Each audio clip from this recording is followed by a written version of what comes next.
The House of Mystery presents Inside Writing, the radio show where authors discuss their writing process in all genres. Welcome back into the House of Mystery. I'm your host today, Al Warren, and joining me for the interview is Michael Hawley. Hey, Mike. Hello. How you doing? Doing good. So now we're in your specialty today, Jack the Ripper, what you're known for, and ripping off Jack. And holy, now, so we've got one of the great writers all the way from the UK, Paul Begg. So Paul Begg, thank you for being here. You're welcome. Thank you for inviting me. So Paul, now let's just find out where you got started. How you've written a lot of books on this subject. What got you into this this killer? Well, I was not so much interested in true crime or indeed in serial killers at all. Originally, it was historical mysteries that I was interested in, and of course Jack the Ripper was a historical mystery, so I'd read a number of books as and when they were published on the subject, and then it was getting close to the centenary, and I was looking for a book to write, and I thought, well, I could write one on Jack the Ripper because I'd researched a lot of stuff out about the crimes, and I realized that, as bizarre as it may sound, that nobody had actually written a book about the crimes themselves and the police investigation. The big thing then, of course, as it still is the identity of the killer. And I thought, well, if I didn't discuss the suspects and all the rest of it and just concentrated on the crimes, then I would have a book that was pretty different. And so I started approaching publishers with this idea, and that was tough because most of them were wanting a book that offered a new suspect, and I didn't want to do that. So eventually, that man called Jeremy Robson at Robson Books had the courage to go with a non-suspect related Jack the Ripper book, and that was it really. The book was written and published and accepted and proved to be quite successful. And that was the book was Jack the Ripper, The Uncensored Facts. Is that correct? That's right. Yes. Not that there were any facts in it that had been uncensored prior to me writing it, but or subsequent to my writing it. But that was a title that the publisher chose, just to give it a little frisson of interest, I suppose. But well, yeah. So I'm really excited about this interview because of us that do research within that area. We have people we call expert of experts, and it's funny, one of the ripperologists on this side of the states, Brian Young, he calls the expert of experts the kind of an Americanism, kind of like in the Dear Boss letter, but an Americanism that the Mount Rushmore of experts. And Paul, you are one of them. Sorry to and I know you were very humble, but when I was talking to Brian about getting the interview, this was a kind of an exciting time, and especially because I do a research on this particular suspect, and what is really wanting is the expert that is really not really a suspect expert, but an expert of everything, and that tries not to kind of be pigeonholed. And also, the book that I love of yours is called, the Jack the Ripper A to Z. Mm-hmm. And what you do is, I think, was it the first one was like 1991, and then That's right, yes.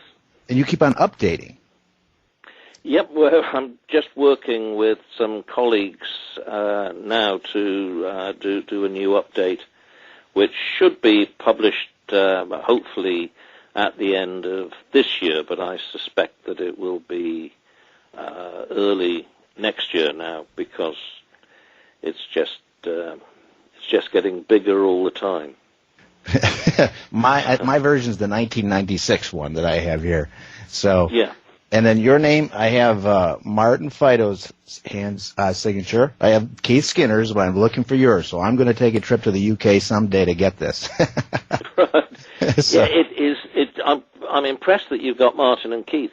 The three of us, we tended never. We obviously we got together whenever we could, but it was very rare that we ever got together in the same place for an event of some sort. So unless you knew us and sort of, not that we hid away, but unless you came for a beer or something, the likelihood of coming across the three of us together was remote. So a lot of people have got combinations of our signatures, but it's rare to get all three.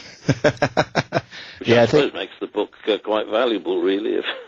Well, I was excited that Martin Fido was the keynote speaker at the Ripper Conference in Baltimore, and I got to speak myself, and so then I sneaked his, and then Keith Skinner was in Liverpool, so I sneaked his, and then but I got him at a weak moment, so I could get that. So now somehow I'm going to have to find a way to do that as well.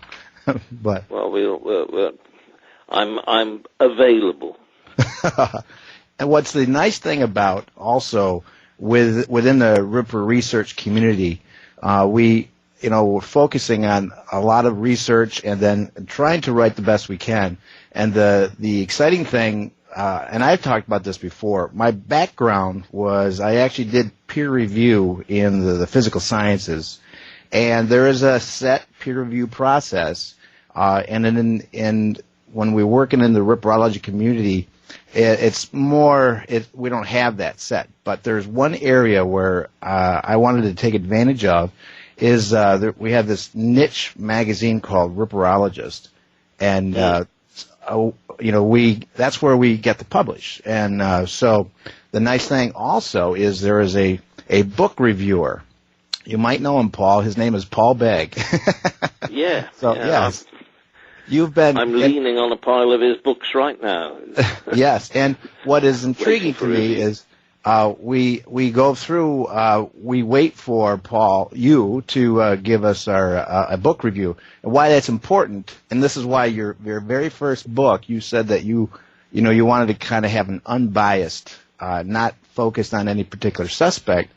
And in the case of us, the suspect researchers, there is a lot of times, even some of the experts will say that, why do I want to read that particular book? Because obviously that person's biased. And they'll put a spin on it, something to that effect. But what I'm excited about is when you had reviewed my books, you're not biased in that respect. And so it's clear. So that right there, I think, is an exciting thing. Yes, I mean, I don't think that it serves any purpose to be biased. And, really, one good thing that comes out of this is that what I think is the most important thing is sincerity.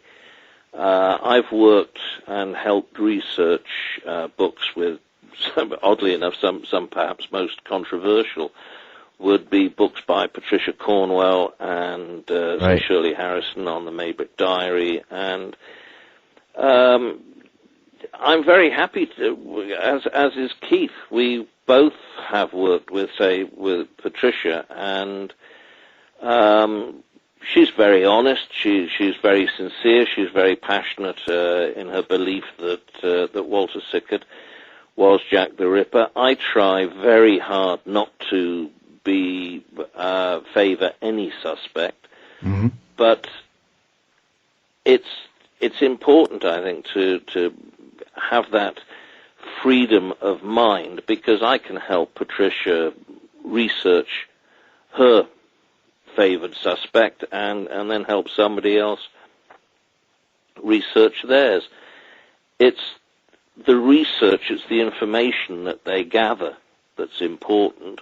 Right. And if in the process they happen to prove that their suspect was Jack the Ripper, then so much the better. But the real probability is that we will probably never know for absolute certain who Jack Right. the Ripper was, and so therefore the likelihood is that Jack the Ripper won't be any of these people. So Right. you're not having to be committed to anything. Right. I like that feeling. It gives me the freedom to look at all the information that comes in without, as you say, any sort of prejudice. Yeah.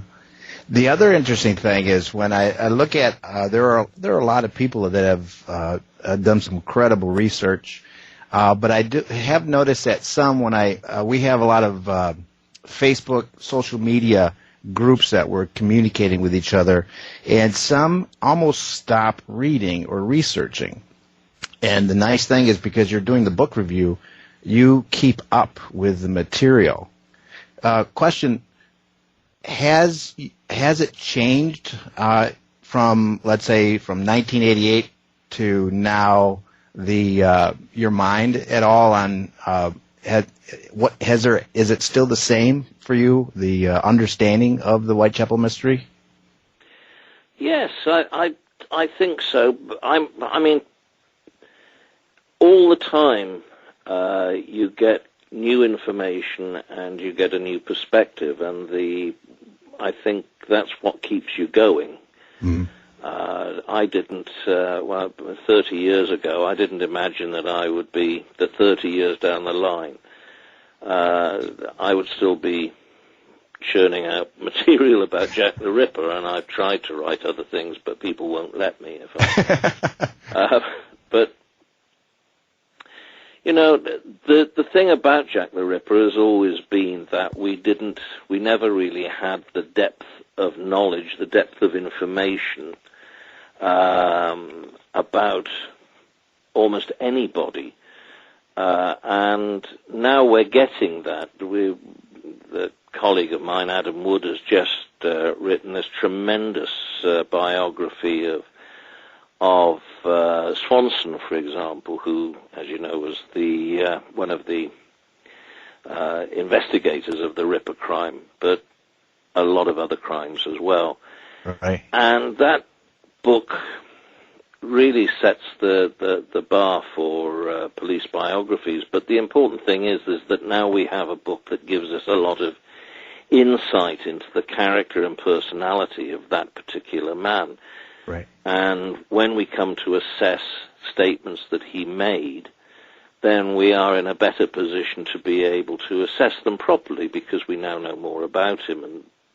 But we're still lacking that in-depth knowledge of people like other police investigators like McNaughton or Anderson, or a full understanding of the newspapers at the time.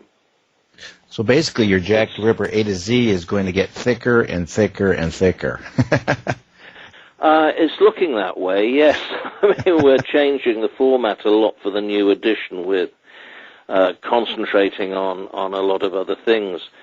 One of the things with the A to Z that was interesting was that when we first did that first edition of the book, we were very conscious of the fact that almost anything was accepted. Mm-hmm. We would say things in the book such as that a theory or a book or some article should be treated with caution, which was basically saying don't believe this things. But that's not necessary anymore. And in fact, we feel quite embarrassed that, looking back, that we seemed, although it wasn't at the time, that we seemed so arrogant that we were in a position to tell other people what they could or couldn't accept. But nowadays, so many people are very well informed about the subject, and as you will have noticed if you've been, following the Facebook sites or other ones like the message boards on Facebook or JTR forums, you'll see that people have become quite aggressive, really, when they are challenging somebody else's theory. If somebody else comes up with something that they don't like. But that's good. That is showing that ripperologists are not prepared to accept anything, which is at one point is what people commonly thought that they would be doing. So, oh yeah, here's another suspect. Yeah, the ripperologists will all accept that. But they don't, and that's the big thing that's changed. And so the A to Z is changing that way as well.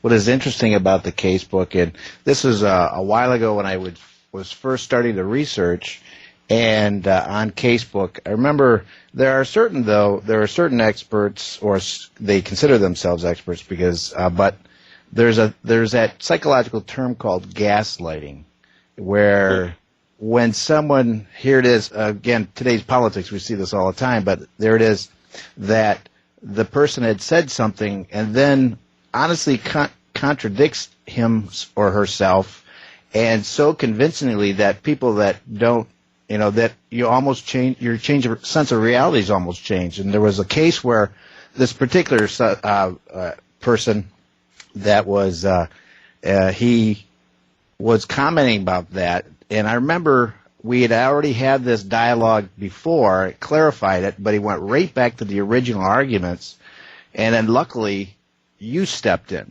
And then so once you stepped in, all all that noise just kind of stopped. So it was good to have you around at that time. Doesn't always happen. Exactly. Yeah. So especially some of the people that profess to be the black sheep of the group. They like to continue with that. So it's interesting how that works. So to me, it's good to have someone around to help that. And what's funny is that, like Casebook and JTR forums, the dialogue can be pretty darn long. Now, the Facebook groups, it's a little bit shorter, so people have to be a little more concise when they talk or they communicate. So sometimes that's good. Well, of course, on Facebook, I notice really you get a lot of people who are very new to the subject, and so they are asking all the sort of questions that on Facebook or JTR forums would never get asked, because everybody knows what the answer is. So it's almost like the thing on Facebook is that you'd get people saying, do you think it was the Duke of Clarence? And if you were to ask that on Facebook or JTR forums, you would be lucky probably if you got a reply, and if you did, most of them just be no. That's right. That's right. So it's a lot shorter there, and you don't get the depth of research. I think it's interesting the way that they all break down. I don't know whether you noticed, but I think Casebook tends to have people discussing various aspects of the case in depth, whereas on JTR forums you get quite a lot of original research being done by people like Deborah Arif and so forth, and so you get different things on different sites. Right, and I wonder if it's because of the like the facilitators, like Howard Brown does a great job of just keep on producing material, and which I've actually taken advantage of his site quite often, and definitely because he's finding some really exciting things. And then Casebook also has the Rippercast, which I know you help out with Jonathan Menges. That really, it's also another place where people can come and then find, listen to the experts talk when you communicate. Well, I think Rippercast is terrific. It always was good in as much as you say you can listen to people talk. And one of the great things about that, I think, is that when you listen to people talk, and it's like you with them when you meet them, you realize that for the most part these are ordinary, decent people. That doesn't always come across from the written word very much, and so right. a lot of people get angry with one another, and I think sometimes if they were actually sitting, having a coffee or a beer or something together, they wouldn't be anything like as hostile. Yeah. So the Rippercast was very good from that point of view, and even if you weren't participating and you were just listening, it was interesting to listen to the people and get a feeling for them that way. But now, of course, after, 10 years, I think Jonathan Menzies has built up a tremendous archive of information and people. Right. And a good few of them, sadly, are no longer with us. We've, the old crowd are gone. Yeah, we're going to keep you around, though, Paul. I know. Well, I certainly hope so. I mean, I've got no intention of going anywhere, but but like Martin, Keith, and I remember Richard Whittington Egan referring to us as the young lions, and quite recently we've been described as the old farts, which is a much less polite way of describing us. But to have gone from one extreme to the other is quite depressing. So, but that's okay. But it's I mean, and you have said it, and I remember Martin Fido was talking about I don't know, within the last 10 years there's been this influx, and it might be because of the social media, but there's a lot of interest. Even on TV, there's a lot more documentaries coming out, good and bad, but sometimes it's interesting because some of the documentaries that we'll see on, let's say, the History Channel, that they forgot to talk to the experts, and so it doesn't have legs, but what it does is it starts dialogue quickly. Even when something on TV, it keeps the Whitechapel murders on the front burner. We had recently when supposed Shaw DNA on a Shaw kind of supposedly confirmed that Jack the Ripper was this particular suspect, and so you were involved with that. But it was nice to come back to have discussion with you, and then when you had that dialogue with Dr. Turi King, who was the foremost expert in forensic genetics. Kind of embarrassed by what the research was. Well, the shawl is one of those interesting things. Is that we have the the guy who did the DNA is.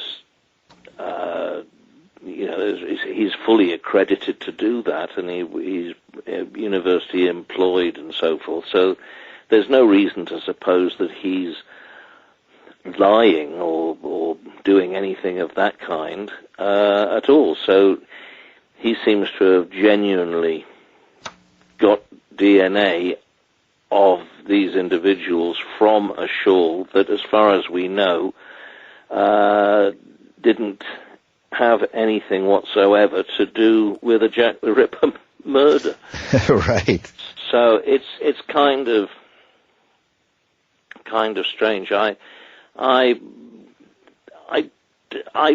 found that I met both Russell and Jerry, the scientist, and they're both fine people, and I don't think that, and I think they were sort of taken aback by the hostility that they encountered.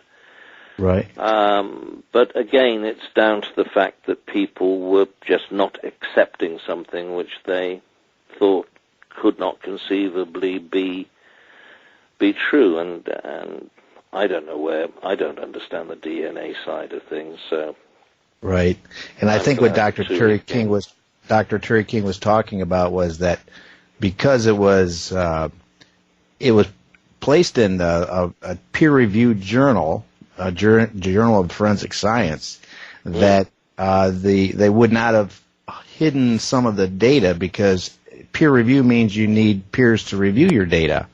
But I remember she was talking to you about it and saying that there were 2 marker differences, which means it was a mismatch, not a match.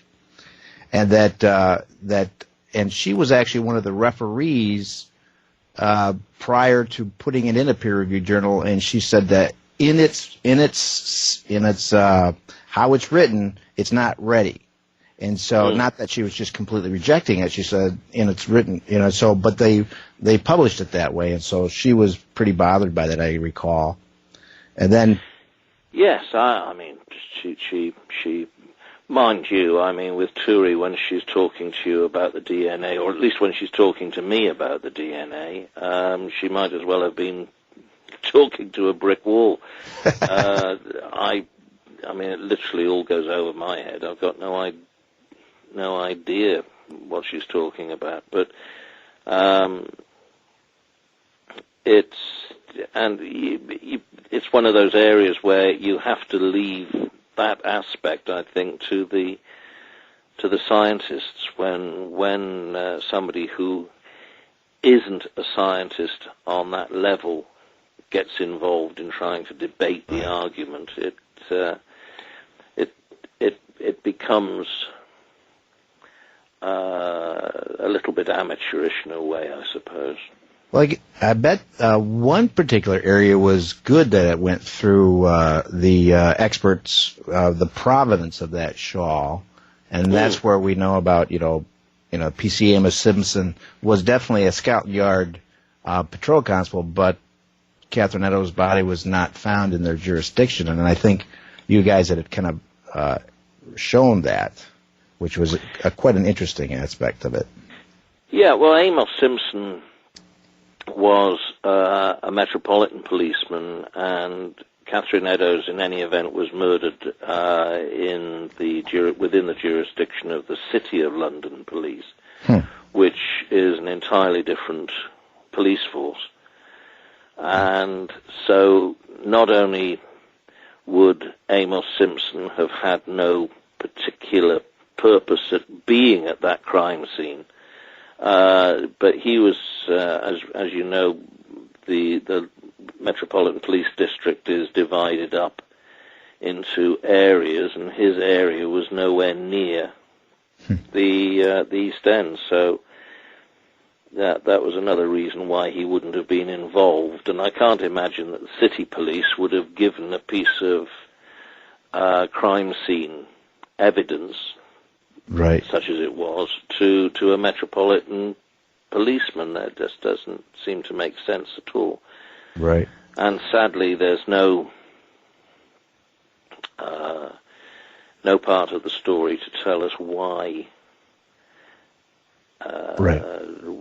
Why Amos Simpson would have got this, and you know that lots of policemen, if they were on duty somewhere in London at the time of Jack the Ripper, then that gets brought into their little story that they tell, and they recall quite genuinely, I think in many cases, how they had to keep an eye out for Jack the Ripper. But in fact, they were miles away from the East End at the time. But it gets into their little retirement stories that are put into the newspapers, or which the family come to believe.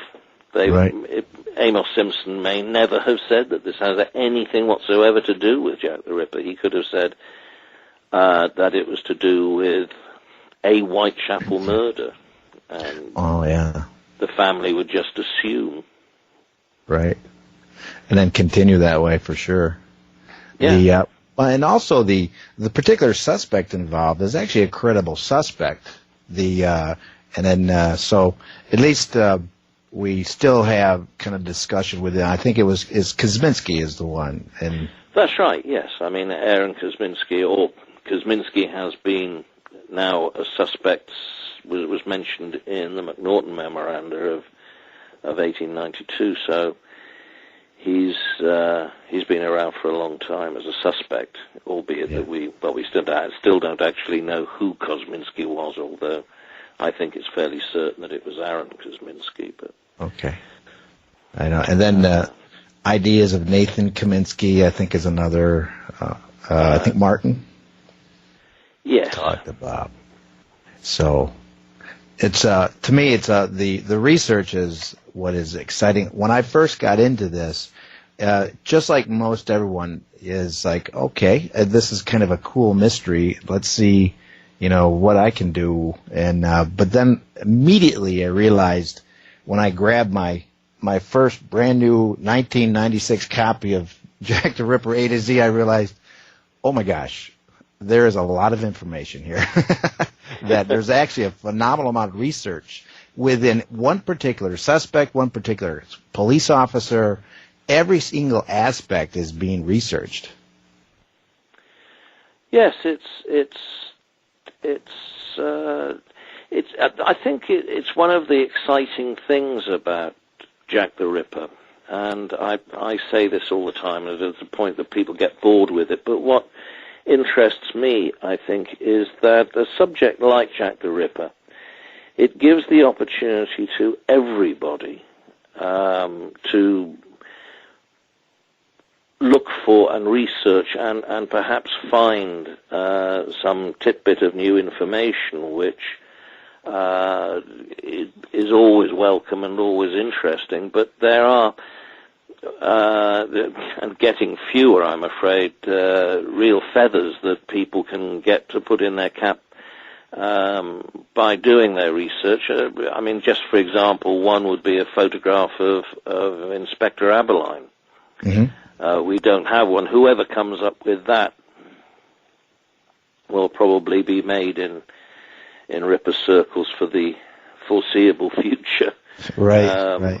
Along with whoever identifies Mary Kelly, or there are these things that are out there for people to find. But it's the little bits of information that are so welcome, that just help to flesh out the stories and to tell us more about what was going on. And that's something that anybody can do. You don't have to have a university degree in history or anything. It's just a matter of reading books and looking at original source material and doing everything else. And there are people out there who are doing brilliant jobs at doing that. Well, I think you're going to be reading a book soon by Tracy Ianson. She's finding some more material on that suspect, Jacob Levy. That's right, yeah. So she's talking about some exciting things, so that's really interesting to see what that is, too. Yes, indeed. I'm waiting for that. That book has been promised for a little while, so I'm quite on tenterhooks to be able to see that one. Right, and but I do know that sometimes waiting on the publisher, it's like you're promising and then it doesn't happen for another 6 months or so. I know but it's been on the stocks for quite a while. So, and Adam Wood's publishing it, and I was talking to Adam earlier today. Mm-hmm. So hopefully he'll be on that as soon as possible. Well, make sure he keeps on working on his next Ripperologist issue too. He's got to get that out.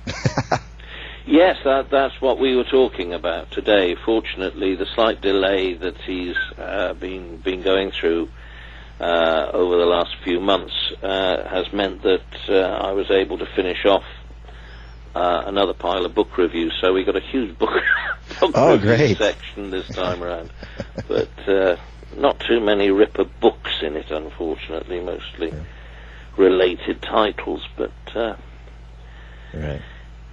Yeah. And I think I have an article in that particular one coming out, so I'm looking forward to it. Right. Don't give him a bad review, that one. No, that's when my next book comes out. Would you think there's any real new information that's coming out or has come out lately?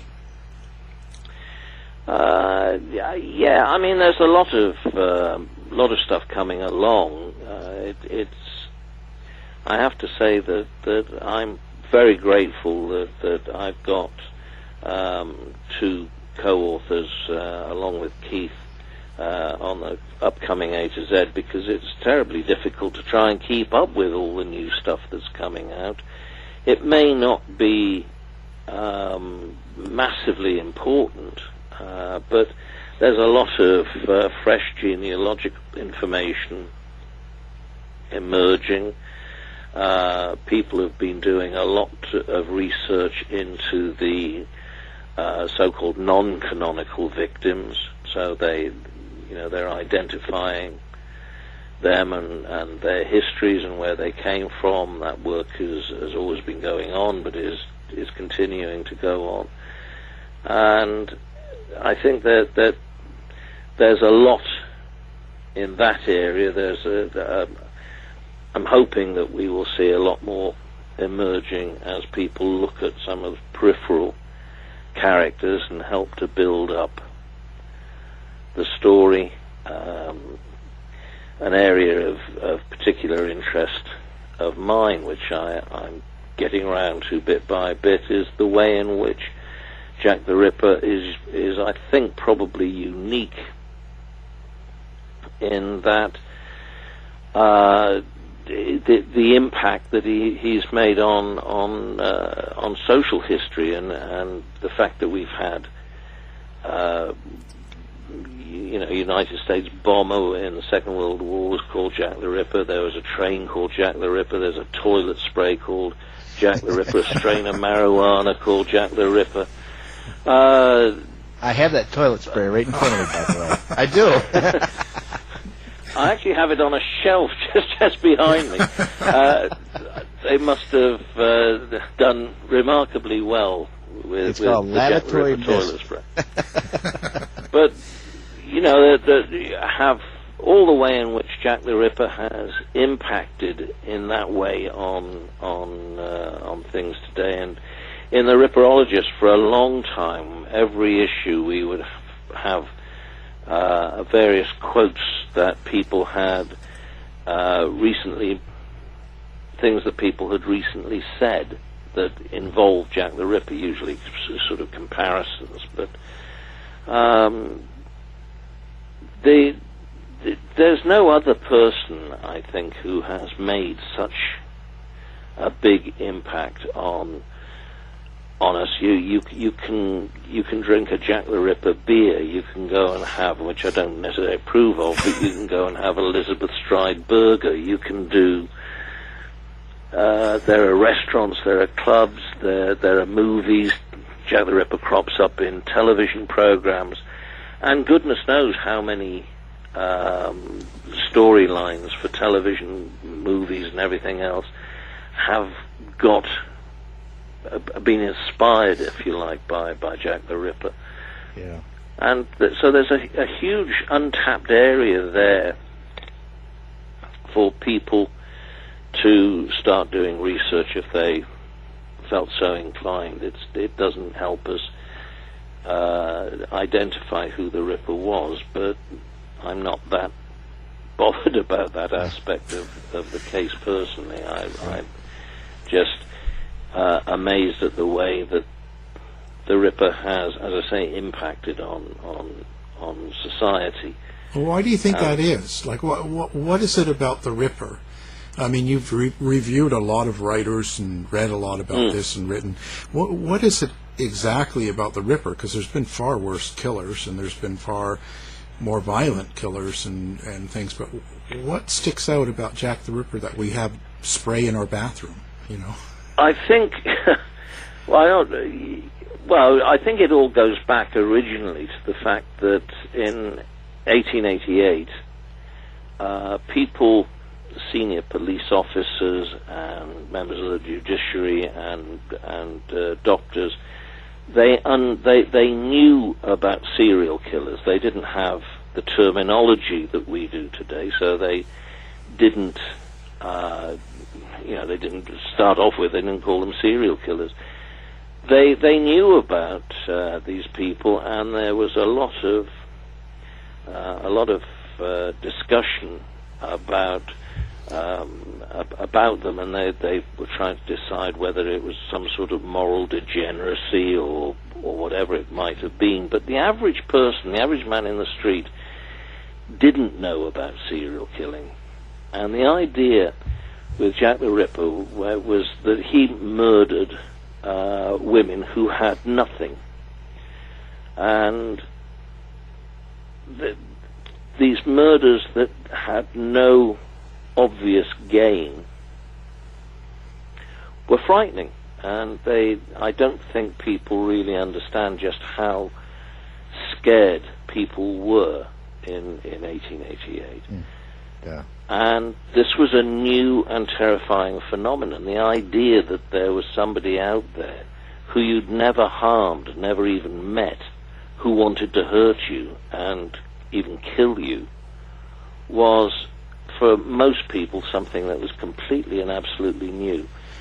And that led people to speculate. They tried to give Jack the Ripper a motive, and that's where we get the ideas of the deranged doctor, the mad midwife, and the religious fanatic, and so forth.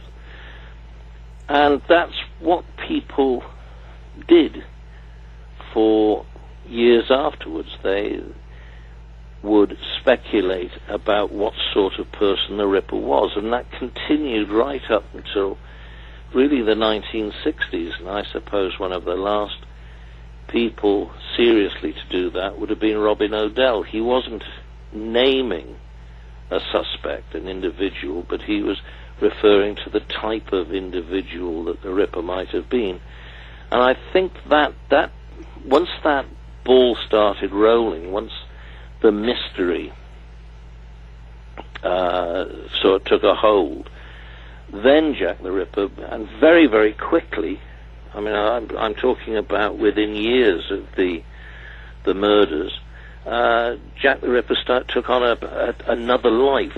So we had the real murderer, but we also had another character who was a sort of gothic horror creation, who inspired books and stage plays and stories like The Lodger by Belloc Lowndes, and that's carried on through to today. Now, no other murderer would do that again, because there would only been one that started it.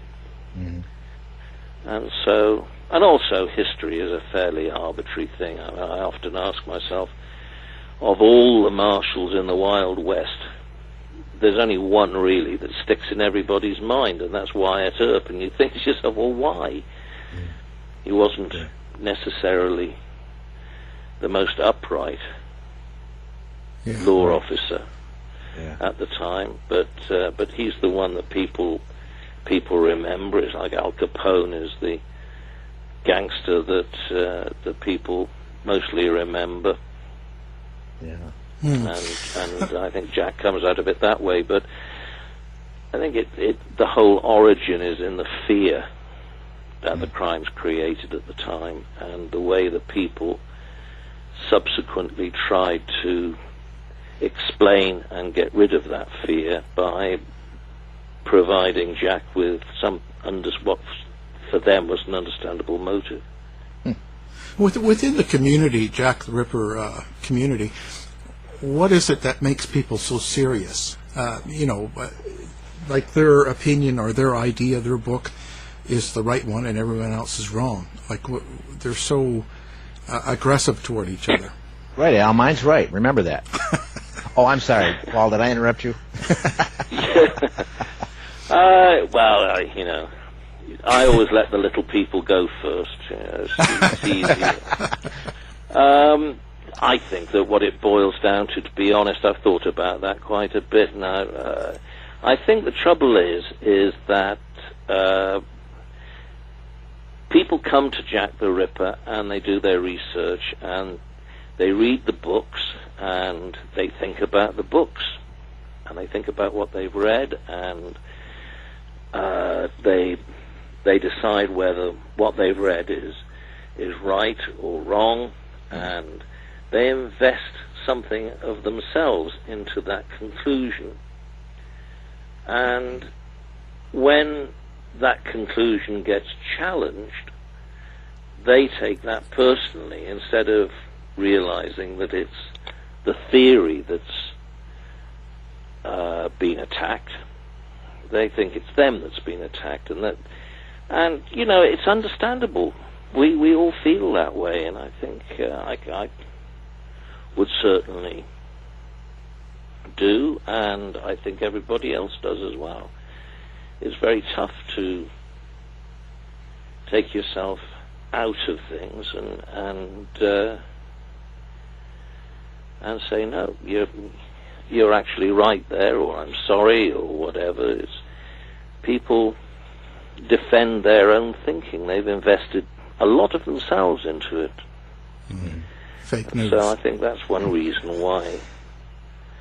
And I got to tell you that, to me, if anyone wanted to kind of get involved with this now, they need to me, in my opinion, is get Jack the Ripper A to Z. Even one of your older ones, but whenever your new one comes up, because it really does give a good overview. And then if you get interested in a particular area, for example, for me, my suspect is buried an hour and a half away from me, so that started my interest. So this right here is would be the first thing I would recommend, definitely from Paul. Well, that's very kind.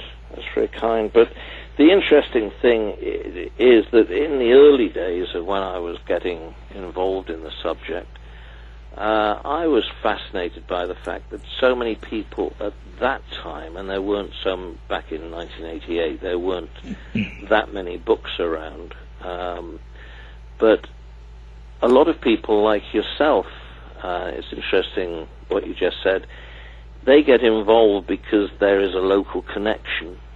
Yes. And I suppose, in a way, having been born and bred in Cardiff, which is where Mary Kelly is supposed to have gone and been introduced to prostitution by her cousin who was living there.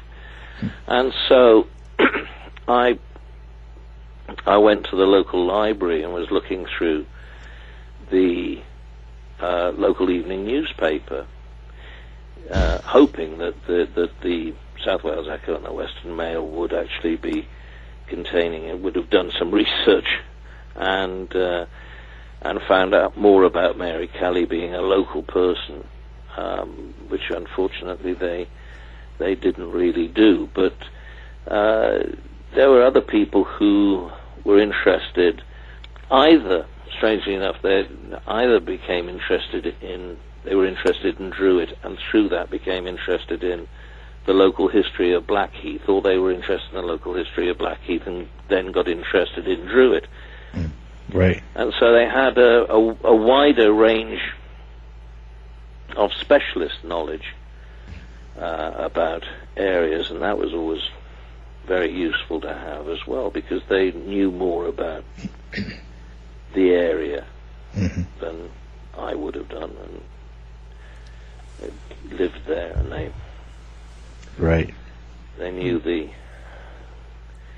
knew all the history and so forth. So that's another interesting aspect of the case. You can pick up on the local features that are local to you. So, Ripperologist, what is it, and how do people get a hold of it? What, the magazine? Yeah.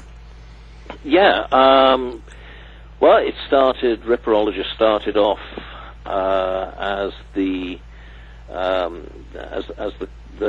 club magazine of a society called the Cloak and Dagger Club, which is now called the Whitechapel Society, and it then took off on its own, and it's been going now for about, how many issues have we done now? Something 150 around there, yes.